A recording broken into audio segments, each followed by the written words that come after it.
Welcome back to Studio F on Fast Times Willy B. We'll be reviewing A Nightmare on Elm Street 3, Dream Warriors. Gentlemen, let's broaden our minds. Hit it, Russell.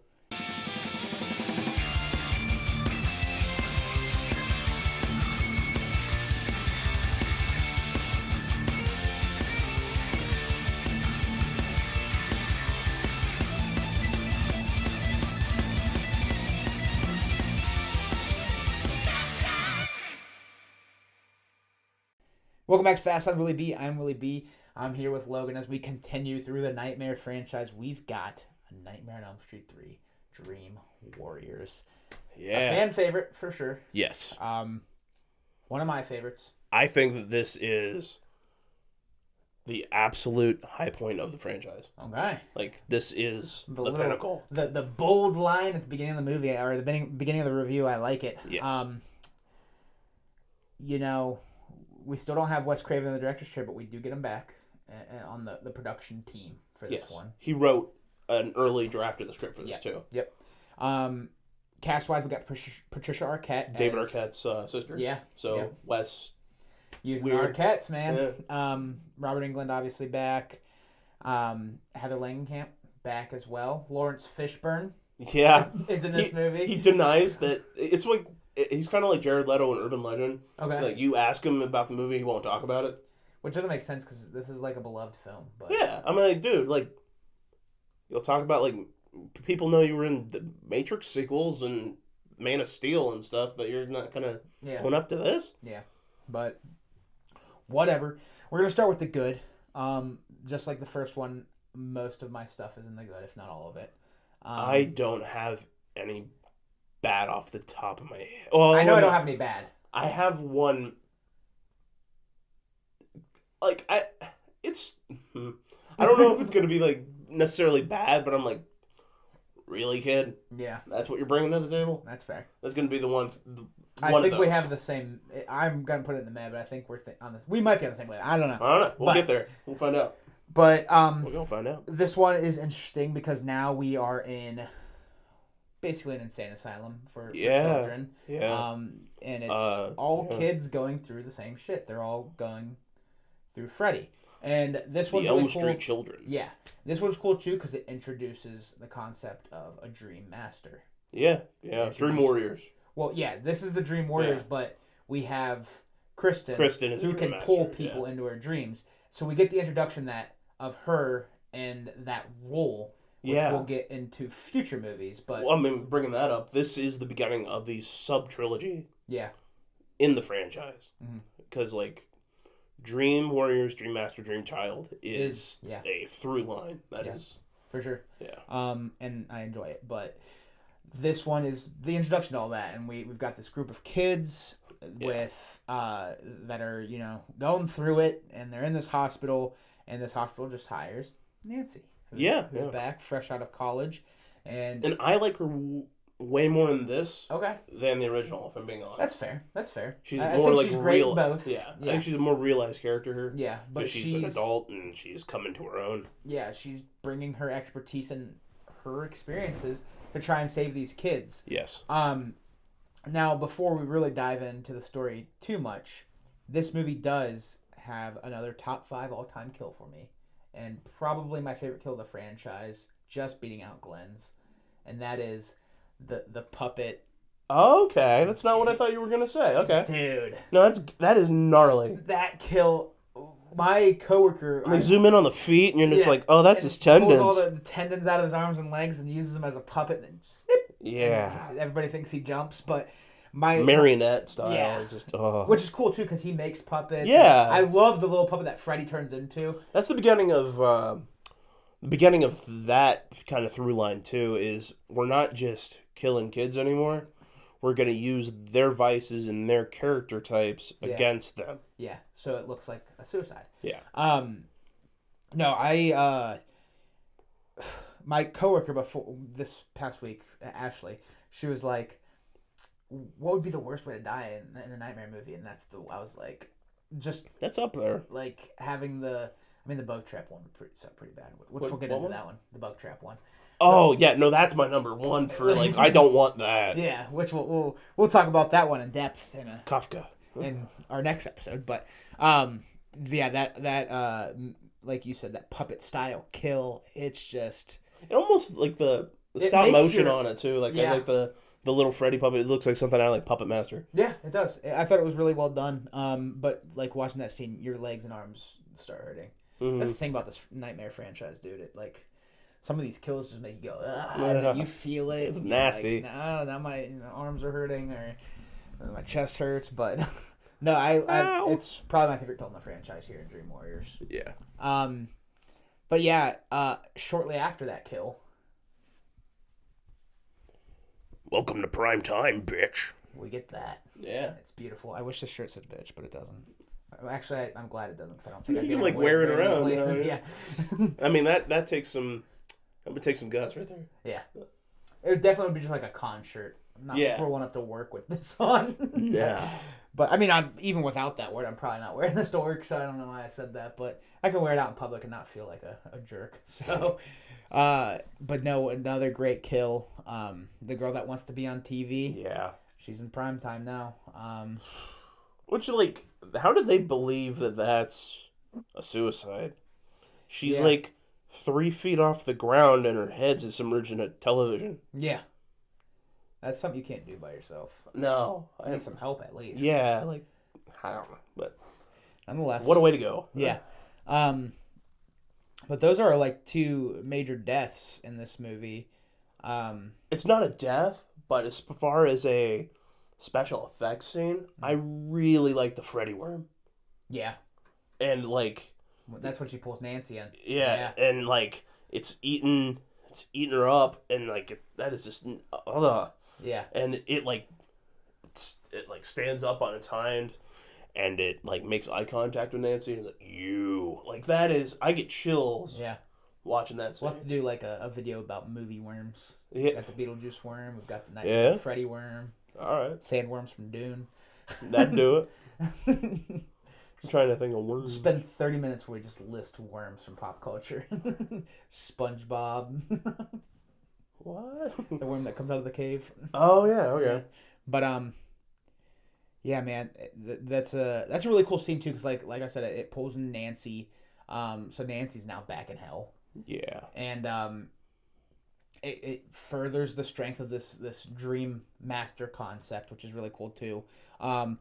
I like our sessions we get with all the characters. I think we get some comedy in it too, especially with Kincaid just being like, I like Kincaid so much. Might be my favorite character in this movie, dude. His favorite word's pussy, which is kind of weird, but like, that kid is fun. Oh yeah, I love Kincaid. He's like, it's kind of funny though. His like, his dream sequence attire, he looks like a buff Urkel. Yeah, but like, he gonna take it out. Yeah.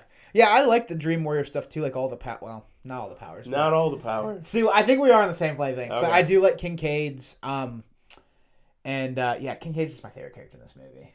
Yeah, but I love him during the conversations where he's just like I don't give a shit attitude. And, I go to the quiet room so I don't have to look at your ugly face. Yeah, but I love the first dream sequence we get when the teacher's on board. Not the teacher. That's not the word, but the doctor that is kind of falling for Nancy. The Newton balls go like. Yeah. I think that's really cool. Yeah. And that's where we discover their powers and this is like the first one that the effects are just. They have a budget now. Yeah. Like this is becoming.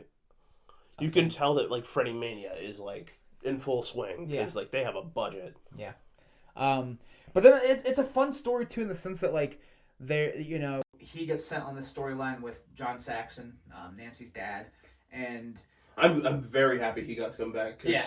Just like I don't know if everybody would agree, but like I mentioned Scream Kings in the first episode. Mm-hmm. I'd say he counts. I mean, he's in a lot of horror. Yeah. Nightmare Beach, Black Christmas. Tenebrae. Yeah. It's a big one. Yeah. I think he counts. Yeah, for sure. But they kind of are on a side quest trying to find Freddy's bones because this guy's seeing these visions of Freddy's mother. We don't know that yet. Don't know that yet, but this nun telling that like malevolent looking nun. Yeah. She just looks. I mean, like if that happened to me, I'd be pretty upset too. But she looks pretty rough. Yeah. But I don't know. I like all of the side quests we get with them and him seeing the nun and, you know, kind of getting like, you have to bury him. And the bastard son of 100 maniacs comes from this. Yeah. Which is like, it's almost like something you would hear like in wrestling in the 90s or something. Like, here comes Kane, the bastard son of 100 maniacs. Like, it's like, what kind of line is that? Yeah, that's Freddy Krueger. Like, Jesus. Yeah. No one, I mean, like, you are not the product of what you come from. You create your own path, but like, that's definitely not going to put you on the right path. Yeah, no, for sure. No, that's all of that stuff is so cool. Dream Warriors, like you said, you think this is the best. It's up there for me. This is one of my favorites in this franchise. And I have a really fun time watching this one, man. It's very well paced. I think the first 4 movies all are. I think this. Yeah, no, it's a little tougher after that, but yeah, the first 4 is solid. But this one specifically, very well paced. Great soundtrack.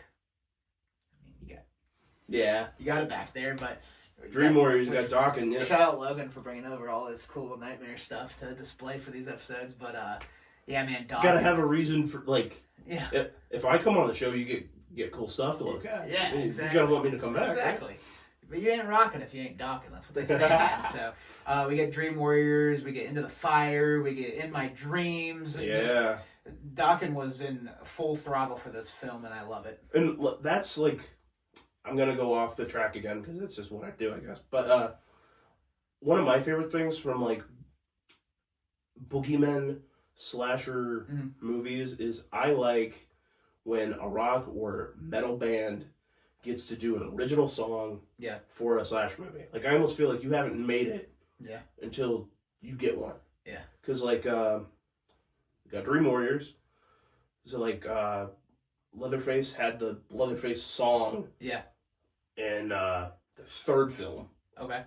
Hellraiser 3 did Motorhead with the Hellraiser song. Yeah. Halloween got one twice, I guess. Like in H2O, they got the Creed song, which is like, yeah. But they got Hunter's Moon and Halloween Kills, which that's awesome. Yeah. And even Art got Work of Art by Iceland. Yeah.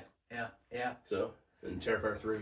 Yeah. I love that aspect of like whenever they, like the stuff I brought shows that. I love it whenever they cross over into media and start taking over like the different outlets. For sure. It really really brings it home for me. And like In My Dreams and Dream Warriors, like just perfect songs for the cast of these movies too. Oh yeah, for sure. But Into the Fire we get when Kristen, pretty early in the movie when she's trying not to fall asleep and she's just blaring Into the Fire. No, it's cool. Dude, it's so cool. That's exactly how I'd be trying to stay awake too. And like Freddy is like the MTV slasher. Oh, for sure. He got to have all the cool media tie and stuff. Yeah. And like 3 through 6, I'm not gonna know, like Dream Warriors is iconic on another level, but every one of those movies has awesome soundtracks. Yeah. It's crazy. For sure. I have to mention the soundtrack in this movie though. It's back there. It's epic. I listed all those, and then he's back. My man behind the mask for the Friday 13th. Yeah. It's like one of the biggest ones. It's Alice Cooper. Man. Yeah. Yeah, man. Great music. You haven't made it until you get your own rock ballad. Yeah. Slasher song. Yeah. This is another one that the third act really enthralls me too. Like, it basically kicks off when Joey gets, trapped by the beautiful woman. And he really, that is his kryptonite. Yeah. Through both of his films. Yeah. Yep. Dude, like Joey loves the girls, but like he gets like stuck to the bed with multiple Freddy tongues. Yeah. Like, that's nuts. Yeah. And then he basically gets pulled into hell, and that's when like Joey's been taken, he's in the coma, they get canned, and that's when they go on their side quest. But then there you have Saxon and the other doctor trying to dig up the bones, and they have their little graveyard fight with Skeleton Freddy. That's like badass. Yeah, like the stop motion on that. It's like Jason the Argonauts or like Army of Darkness or something. It's just nuts, and it's out of left field, but it looks so cool. Yeah. And then we also get in there we have the Dream Warriors fighting, and you got they all have their like own Dream Warrior powers. Yeah, you get the Wizard Master kill is probably the weakest one. Yeah, no, that's the one we kept alluding to, right? But yeah, but the Needles kill, dude. While we're still on the subject of the good, ow, what a kill! Ow, it is so personal. What is up with them in this movie? First, the sores, yeah, they have their mouths. They want it. Yeah, Jesus. Yeah, what is up with them in this movie? Yeah. Between this and the Welcome to Prime Time thing is what? I love it. I love that he plays into and then the guy makes puppets. Yeah, he's he becomes like a puppet. I guess it's because they're the Elm Street kids, but he hates these kids. Yeah, he puts them through it. He kills them with their passion. That's crazy. Yeah. But and then you got even the Warlock dude. I know we're not going in that yet because that's the man or the batter, but he hits him with a wheelchair. Yeah. What the hell, man? Yeah, man. It's crazy. Love it though. Yeah, it's really good. It is. And then you got Joey Kincaid, Kristen fighting their way through with Nancy, and then you get a sad ending in this one, really, with Nancy getting got. Well, they really play that up too because Saxon gets killed by the Freddy Bones. Yeah. Skeleton thing, and then Saxon comes back at Saxon. Yeah, and he's here to comfort her, and you think it's a happy ending, and then it's a lie. Yeah. It's actually Freddy, and he kills Nancy, which is she's the main character. Which this was probably my favorite part of Patricia Arquette too. Yeah. The emotion. Perfect dream. Yeah. Or something like that. Yeah.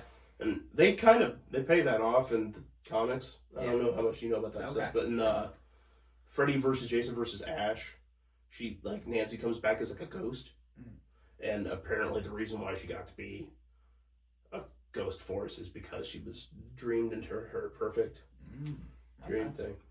Interesting. Dream Masters, man. But then we end with a funeral, and that's what I mean by this is a pretty sad. Yeah. But it's a really good movie. And that's when we find out that the nun was Amanda Kruger. Amanda Kruger, yeah. Yep, so we get the payoff there. Yeah. You're the mom. Yeah. It's like Spider-Man 3 theme just pops over in Nightmare on Elm Street 3. But, yeah, man, anything else for you in the good? I think we covered it. So pretty much. We're going to hop to the meh. And like I said, I don't have anything to bad, so this will be my final chapter before final thoughts. Wizard Master. Yeah. He's talking about Alric, the Master of Elves, or something. And he has a wizard robe on, and I'm not gonna lie, he's not the only thing I put in the med though. Uh-oh. The girl that gets killed by needles, I hate when she goes, "I'm beautiful in bad." I put that in the med because I love her kill. Yeah. But that line, I'm like, no, you were cute before. That's what I'm saying. What are you talking about? I'm like the. I mean, don't get me wrong. I like the punk vibe. That's cool. The spike wasn't for me. I was like, you're bad. No, the Wizard Master was a little funky for me. That's the only thing where I'm like, nah, okay. Yeah. But he gets got too, so it's okay. But I mean, he gets it really, rough. That's too. really all I have. He's trying to electrocute him with green magic and phrases. What are you talking about? Yeah. He gets a pretty lame kill actually. That's what I mean. Yeah, he's just probably the most bland character in this movie. Yeah. But dork. We're gonna hop over to our final thoughts and ratings. What do you want to leave off with Dream Warriors, and what do you give it out of 10? I mean, again, Dream Warriors. We got the Dawkins song out of this. Yeah. The special effects and the makeup, and even this the backbone of what this franchise becomes. This is the beginning of the sub trilogy. Yeah. This is the best Nightmare on Elm Street movie to me. This is my 10 out of 10 for the franchise. It doesn't get better than this. Okay. For me, this is a 9 out of 10. Which is still fantastic. Yeah. Now, I mean, we talked about how we're going to rank 1 through 7 at the end. Foreshadowing 1 and 2 or 1 and 3 are 1 and 2. in my rankings. So it's right there for me. It's just, I think the iconic, just how much of a pop culture icon one is why I put it at that 10 out of 10. Because realistically, like I said, it's imperfectly perfect. There's things about it. But to me, that's why I think this one is. Yeah, that's fair. Like, it's the other half of the coin for the pop culture icon. This is the Freddy that people think about. That's true. This one has a lot of cool kills. It's a movie I go back to if I'm looking for, to feel good fun. Just like throw it on, do other stuff. Yeah. I mean, I have a shirt for it, so yeah. Mine's done all over the place. I do have a shirt for the first one too. I just thought this one would be kind of cool to wear for. No, it works. It's better. But, yeah, man, it's still, it's up there. One of my favorite slashers. It's Dream Warriors. You ain't rocking if you ain't talking, man. But that'll do it for Dream Warriors. Logan, thanks for coming on once again. Thank you all for watching. If you like what you watch, check out some other videos, hit the subscribe button, or follow the social links down below. Check out Logan's social and cosplaying group. They'll also be down in the description below. We'll talk to you all very soon. Peace.